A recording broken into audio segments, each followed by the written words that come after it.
जय भीम दोस्तों, स्वागत करते हैं अपने एक नए वीडियो में। आज मैं आप सबको ये बताने आया हूँ दोस्तों, आप में से बहुत सारे लोग जिस भी समाज में पैदा हुए होंगे, आप सबकी परिस्थितियाँ कुछ कुछ वैसी ही रही होंगी जैसे डॉक्टर भीमराव अंबेडकर जी की थी। हालांकि एकदम अंबेडकर जैसी तो नहीं होंगी, क्योंकि अंबेडकर वर्षों पहले इन परिस्थितियों से लड़ चुके थे।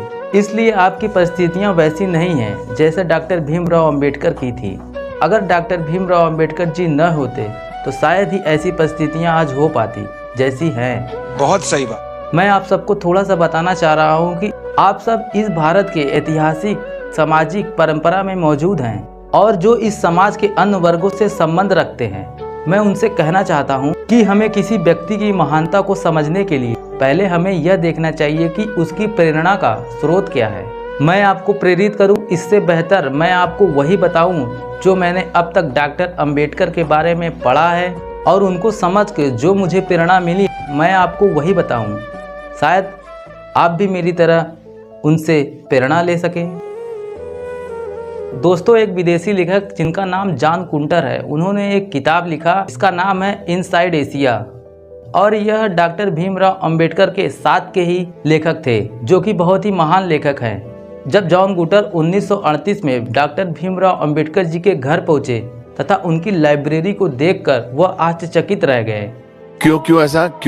क्योंकि उन्होंने इतनी सारी किताबों का संयोजन लाइफ में अपने पहली बार देखा था और डॉक्टर भीमराव अंबेडकर के लाइब्रेरी में मौजूद सारी किताबों को गिनने लगे और उसे तब पता चला कि डॉक्टर भीमराव अंबेडकर के पास उस समय 8000 किताबें थी। और जिस दिन डॉक्टर भीमराव अंबेडकर जी की मृत्यु हुई 6 दिसंबर 1956, उस दिन तक डॉक्टर भीमराव अंबेडकर जी के पास कुल 35,000 किताबें थी।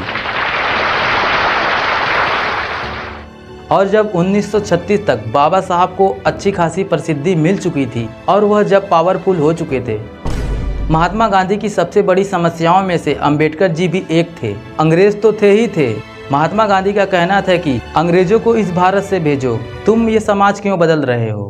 तब डॉक्टर भीमराव अंबेडकर जी ने साफ साफ कह दिया कि अगर मुझे अपने हित में और देश के हित में चुनना हो तो मैं देश को हित को सर्वप्रथम रखूंगा, और अगर मुझे दलितों के हित और देश के हित में चुनना हो तो मैं दलितों के हित को प्राथमिकता दूंगा, क्योंकि अगर अंग्रेज यहाँ से चले गए तो यहाँ के सवर्ण हमें छोड़ेंगे नहीं। क्यों ऐसा? क्योंकि दलितों के ऊपर अत्याचार अंग्रेज के आने से पहले बहुत ही ज़्यादा हो रहा था, जबकि अंग्रेज के आने के बाद यह अत्याचार थोड़ा कम हो चुका था। दोस्तों, डॉक्टर भीमराव अंबेडकर जी को इस दुनिया में रहने का बहुत ही कम समय मिल पाया। बहुत सही बात। अगर डॉक्टर भीमराव अंबेडकर 15-20 साल और रह जाते तो हमारा देश आज जहां है शायद उससे और बेहतर होता। मैं देखता हूं कि हमारे समाज में बहुत लोग उनका विरोध करते हैं।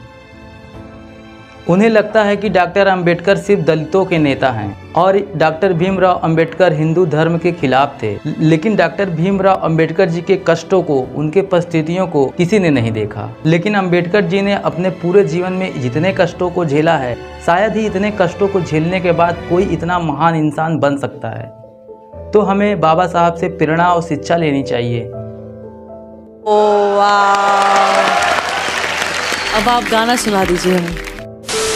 बहुत सोच चुके नीति में बहुजन अब से जग जाऊं, छोड़ के सारे सिकवे गिले को मिशन में लग जाऊं। बात न भूलो तुम पुरखों की, याद रखो कहानी, मांगे से हक मिला कभी ना, देनी पड़ी कुर्बानी, कि भीम जी की मेहरबानी बदल गई जिंदगानी।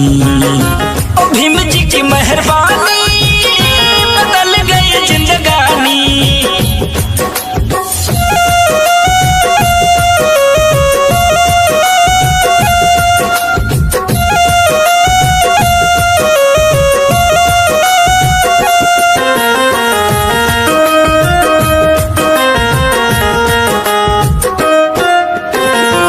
जब तुम पर जुल्म हुआ है कोई नया के आया, बन के मसीहा आए भीम जी रास्ता दिखलाया। हो